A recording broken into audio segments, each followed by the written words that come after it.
Her death was my biggest turnaround of faith that I've ever had. And now, all these years later, and 30 years is a long time. It's a long time. And I believe that in those 30 years, my faith grew stronger and stronger every day. Every day. And sometimes you would take a step backwards, but believing in God, it wasn't like that. It was like, if I took it a step backwards, it was a tiny one. Because when I grew with faith, I felt stronger and I felt better. Hello and welcome. I'm Tanya Reason, and this is The Gospel According to Mum, the show where we discuss the transformational work done in us by Jesus Christ as we live out motherhood and discipleship with Him. My guest is Carole Sluski. Carole is a mother of 2 daughters and an accomplished entrepreneur in business and creative arts. She's also a victim of the worst loss a mother can know, the loss of her child. Through devotion and faith, she reached out to God for help to survive the immense mental and physical pain and grief. After 30 years, Carole obeyed a calling to share her journey of learning how to live out life with peace and well-being. Her book, 30, A Mother's Spiritual Journey After Losing a Child, is the topic of our conversation. Over the course of decades, Carole has gathered her expertise, knowledge, and experiences to remain on the path to recovery, to benefit those she loves, and to give help and hope to as many people as she can. In part 1 of this episode, Carole shares some of the events of that terrible morning in 1992 when she first realized her daughter was not going to open her eyes again. We talk about the early stages of her journey and how her heart remained open to all that God offered to keep her with Him. Hi, Carole. Welcome to the show. It's really wonderful to have you on and to hear your story. Thank you, Tanya. And I'm so grateful that you invited me to be your guest. Oh, it's a pleasure. I looked forward to it. It's a privilege. Thank you so much. So we're going to talk today about your, based on the book that you've written about your experience losing your daughter, Paula, at the age of 24. And your book is 30, A Mother's Spiritual Journey After Losing Her Child. I've read the book and I found it, apart from understanding your story, it was affecting for me for 2 major reasons. One, of course, is that I have 2 daughters myself, and you said in the book, and I believe that it is correct, that no one can understand what it is to lose a child unless they've been through it. But I could understand enough from my vantage point to know that it's not something I would ever want to deeply understand in the way that you do. But the second reason is that it really details your approach over 30 years to achieving an incredible discipline in your faith. And this was a discipline that you say you needed to build up for yourself in order to survive what happened. And in that, I see that you have done 2 things. You have this discipline, and you also have embraced God's authority in your life in a very real way that you've applied in your life. And I think that those 2 things are really the pillars of discipleship. So I would encourage any of the listeners to read this book to understand not just a very important human story, but to understand what discipleship looks like when you're really having to live it out, and you must live it out in order to survive. So to give the listeners an idea of what we're going to talk about today, I wonder if you would be willing to start with talking about where you were in your faith before this event occurred. And this is going back really to when Paula was a little baby. That was the first time you had a terrifying event in her life, wasn't it? Yes, it was definitely the start, the beginning of my true faith, because I needed God for the very first time in my life like that. And that was traumatic. That twice at birth, at 7 months of pregnancy, I had a premature placenta separation, barely got to the hospital in time before she died. Because that's the placenta comes out first, and then the baby suffocates. That was my first miracle with her, that she lived. The second time was 20 months old. And she could have died.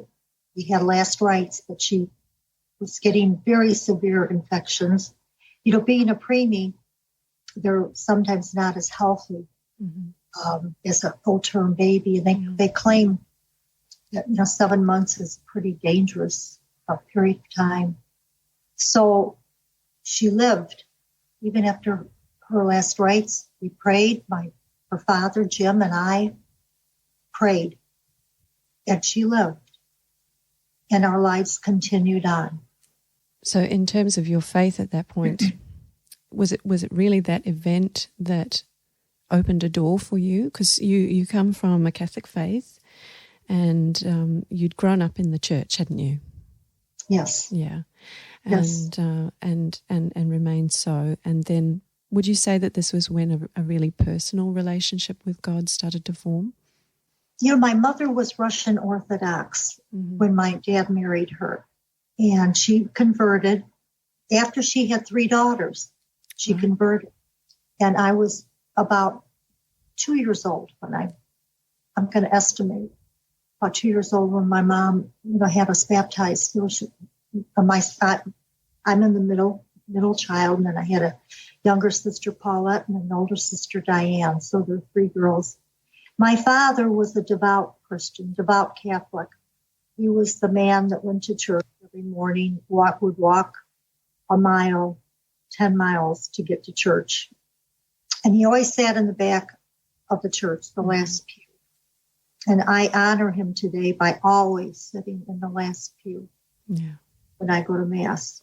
My father died at the age of 56 from a heart attack, and that was very early. But he left me with so many beautiful thoughts, and I incorporated them into my book to explain how my dad told me, my sisters, about heaven and God, Jesus, and Mary. Yeah. And that stuck with me all these years. My faith in God was always there, but, it was like I look back and I could tell when I was young, let's say before 20. I got married when I was 20, so we'll go before 20. Of course I believed in God. I went to church every Sunday. I honored the commandments. It was good to my mom and dad. But I see so clearly where I didn't really believe because I had nothing to base it on. Belief is something that true belief is something that comes into you when something happens to you and you need God. Right, yeah. I just get chills when I think on how I needed God. And that's why I am doing this podcasting and why I wrote my book is to share with other moms and dads. If you're hurting so badly, you have nowhere to go. Go to God. That's where you go. You go to God. Yeah, that's what comes through really clearly in your book. There's a few things that I want to talk to you about, especially how you don't appear to have been angry with God at any point, and that I think is a wonderful thing, and we're going to explore that a little bit later. But before we do, why don't we talk about what happened in 1992 with your daughter Paula at the age of 24? Would you like to describe the event? Well, first I was divorced from her father for a period of 4 years, and I had met another gentleman. I fell in love with him. His name is Denny. He's a very big character in my book because Denny happens to be, even up to this day, my Band-Aid, my strength. He's my human energy to get me through the hard times. Yeah. And we were planning on getting married. We had everything set, and my daughter passed away at the age of 24, 2 weeks before we were going to get married. So this was kind of like a rite about the bittersweet. The bitter was trauma of her death, and the sweet was the love I had for a man that wasn't her father, but yet stood by me to help me. And she died of a pulmonary embolism. It was sudden. There was no warning of it at all. And I remember that morning so clearly, and I'll always remember it because it was the worst day of my life. It was like a living nightmare. I had a doctor call me at 7 a.m. in the morning telling me that my daughter was in the intensive care unit. She had surgery, said that she had pulmonary embolism. They operated on her to get the blood clots out, and they had her on life support. So he encouraged me to get to the hospital as soon as I could. So that started the beginning of my nightmare. And everything was out of my control. Yeah. Probably, Tanya, for the first time in my life as being a mother to Paula, this was one of the big times that I had no control over what was going to happen. Yeah. And of course I prayed. Danny prayed. Her sister, she came home, she prayed because she was living out of state. We all prayed. So for 48 hours, they had her on life support. I knew that I'd have to come to the decision to disconnect her. Mm. And that was a very big decision, I thought. But then after sitting there for 48 hours, observing her, seeing that her eyes were dilated, she had her brain wave was flatline. She was bloated. The biggest part of all of it is that I could not feel her soul. Mm. Could not feel her soul. Yeah. And people ask me, how do you know that you couldn't feel her soul? What does the soul feel like? I can't explain it. Mm. A certain energy, something. It was like she was just a vessel, an empty vessel. Yeah. Yeah. And in some ways, I suppose, did that make it easier for you to make the decision? You knew that she wasn't there in that body anymore. I mean, that's a difficult thing to answer, isn't it? Because there's so much else that you're feeling at that point. But going from decision to decision, was that clarified things for you? Recalling the end of the 48 hours when it was time for me to sign the papers to have her disconnected, I have to really be honest to you and to your lovely audience that I had no trouble whatsoever signing. Mm-hmm. I did not want my baby, my child, to be a vegetable for eternity. Mm-hmm. I, at that time, truly believed that she was not there anymore. Yeah. I believed she took a mini trip to heaven because I know she came back to me at the funeral. Mm. After they disconnected, I should even say, I felt her presence. And I don't know how or why I felt those feelings, but they were there, and I never had anything like that again in my life. Mm. To feel a soul that wasn't in her body, but yet to feel her presence around me when they disconnected her. Yeah, yeah. And I've heard of that before.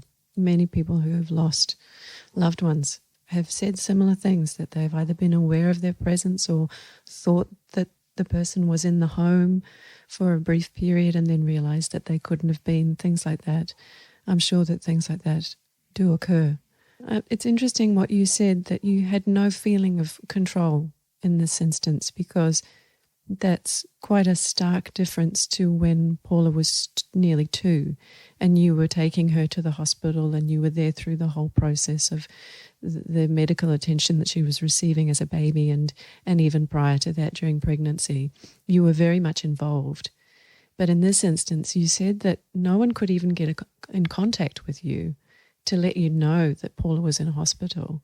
Right up to that point, you say, I was wondering why I didn't know about this until the next morning when she'd gone in at 2 a.m.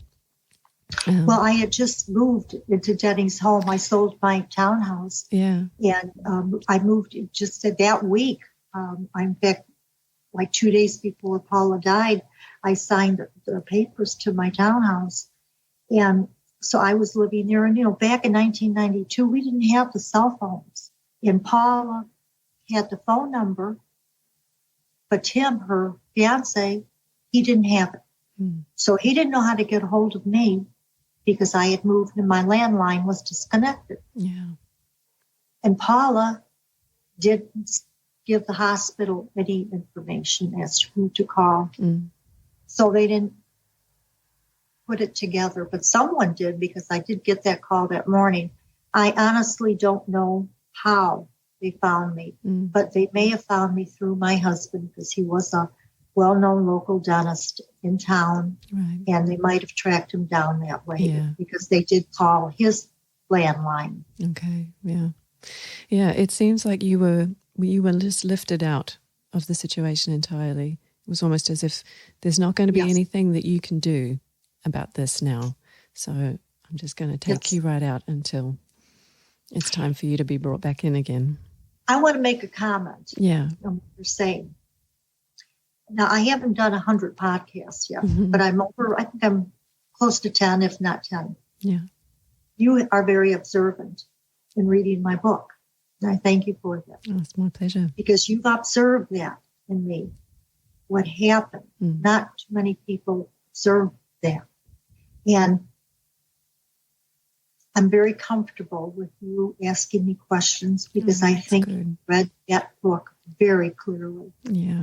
Yeah. Oh, there's so much in there. There's more than we could ever talk about in the space of a podcast that's going on there. And that's why I really encourage people to go and read it, especially after listening to this and understanding more deeply. It's difficult to draw conclusions, especially about somebody else's life, about what God might be doing. But it does seem to me that he is so loving.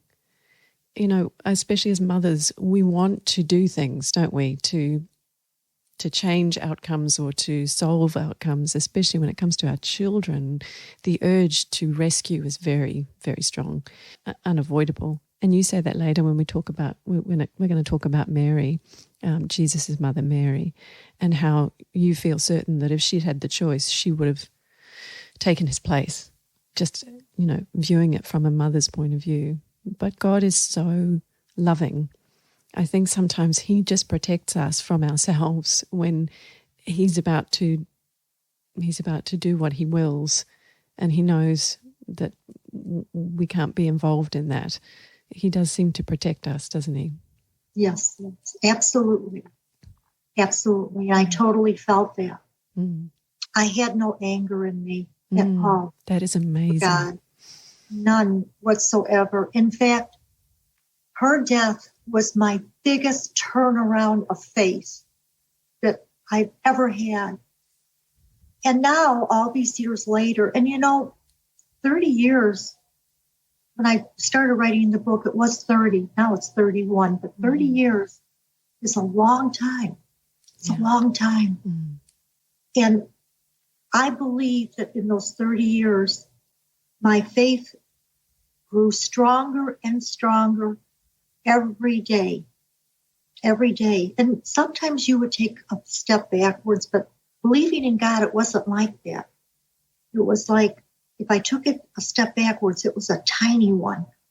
Because when I grew with faith, I felt stronger and I felt better. I had to be strong because I wound up getting a lot of illnesses. I almost died twice from my heart disease that approached me and entered my body. I've had 4 surgeries on my back, my neck, multiple sclerosis, fibromyalgia, tremendous pain. I got through it because I wanted to live. So the course during I kind of paced it out better than what I'm doing now in the book because, you know, in fact, when I first started writing the book, Tanya, I couldn't remember a lot because of the MS. Mm-hmm. It scars on your brains and the brain. And so there were parts of my daughters growing up that I could not remember, but I had pictures. So I would look at the pictures. And that gave me even more strength. But amazingly, it was like a miracle that every day that I wrote, a doorway would open, a window would open, and whoosh, I would get a memory. Mm. So I was all over my thoughts in that book. Mm. My manuscript was a mess because I had her age at 2 years old here and then 20 years old, the next page. So at the end of the book, I think it took me a couple of months just to piece it out and put it chronologically to make sense. Yeah. But that's the writing I wrote when I felt like thinking about things, when I was strong enough, and when the thoughts came in. And I'll mention this, I don't want to take too much time here on certain things, but the writing of it, this is important.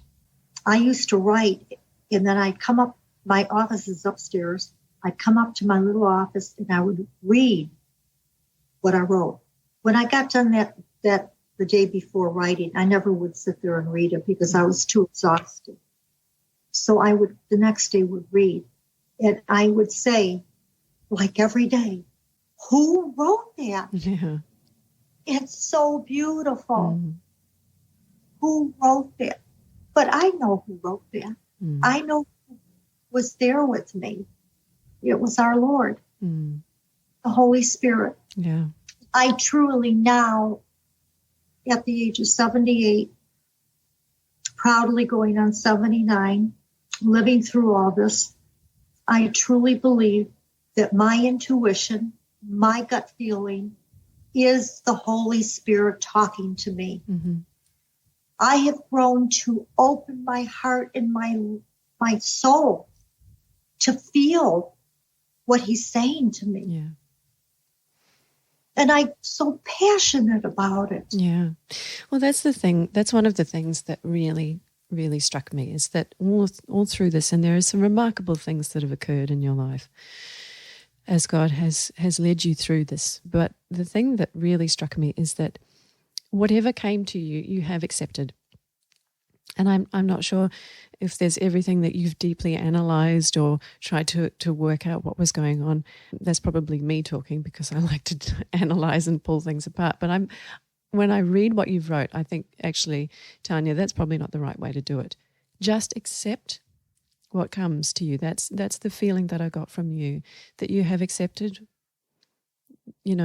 some amazing blessings that have come and taken that as God's help and his comfort, and that has led you on to the faith that you now have.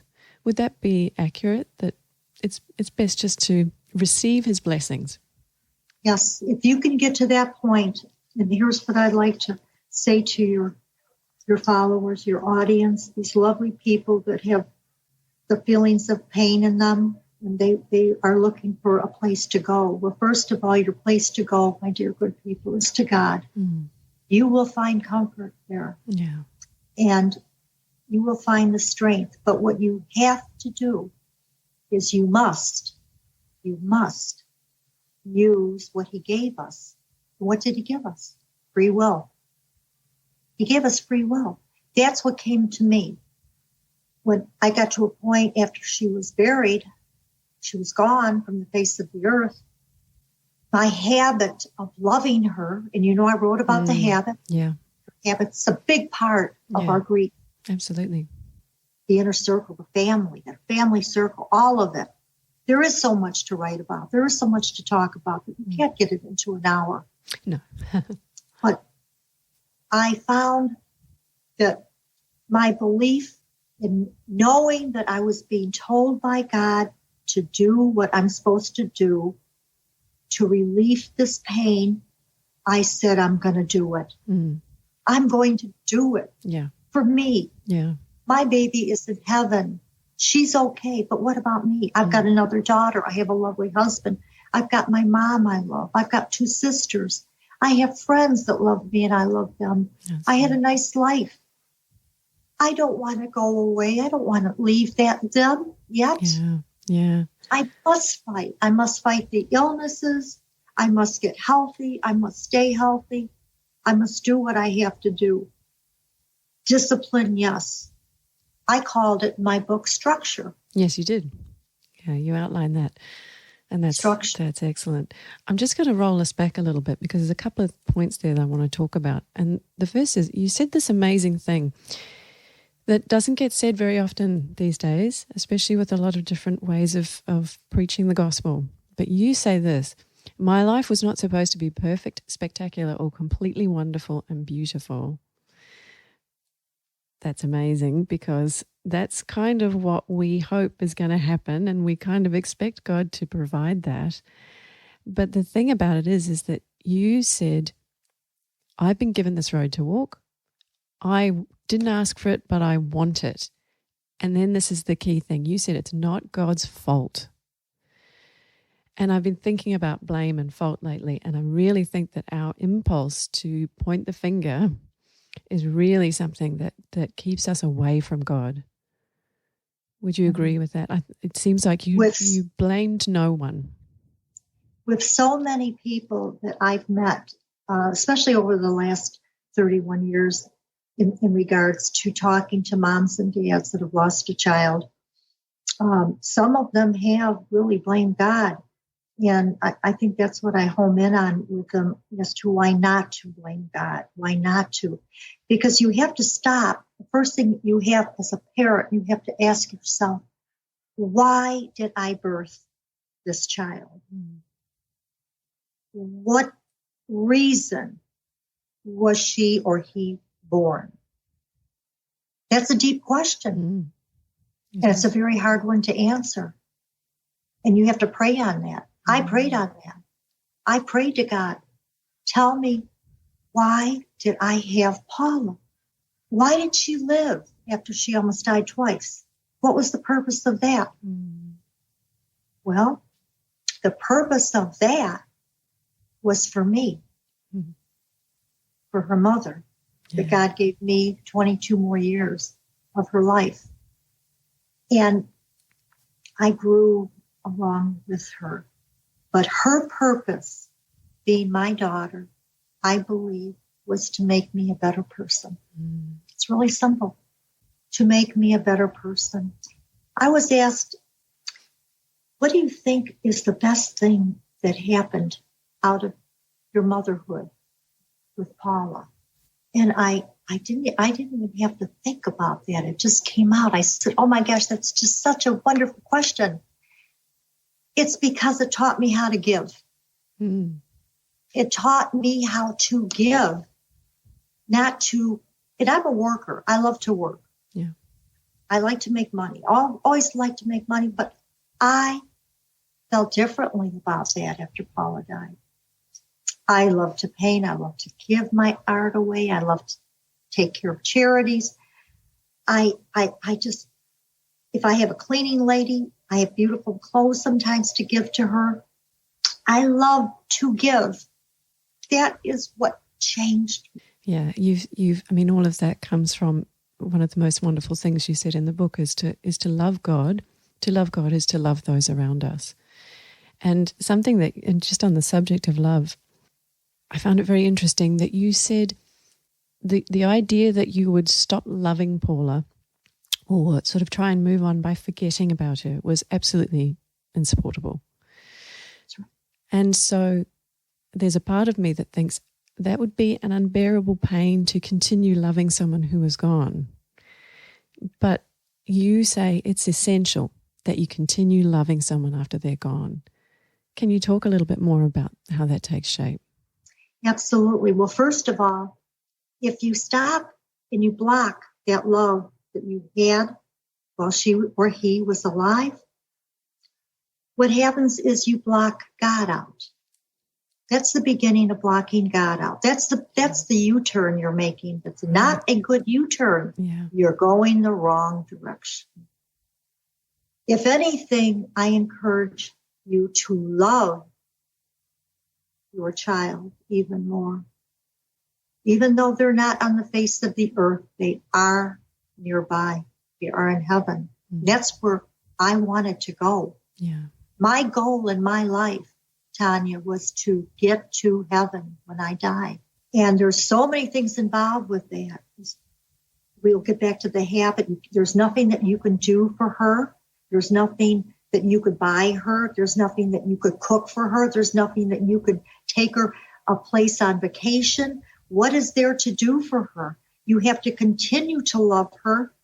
You have to continue to keep that love alive, because that's part of your healing. Yeah. That makes you heal, because it makes you happy that you're doing something for your child. What is it? For me, it was the rosary. Right, yeah. That was my tool. Now, I know there's Christians that don't believe in Mary. That's fine. You believe what your heart and your soul wants you to believe. For me, I'm Catholic. I was brought up with Mary, but Mary is not divine. Mary is a human. She's a saint now. She is Jesus's human mother. He grew in her. She gave birth to him. So I accepted Mary as my mentor.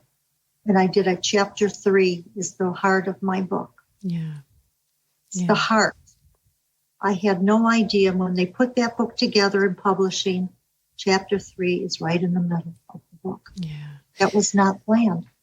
It's so interesting, and I hope that you will accept my utter honesty here, that is meant with love and respect.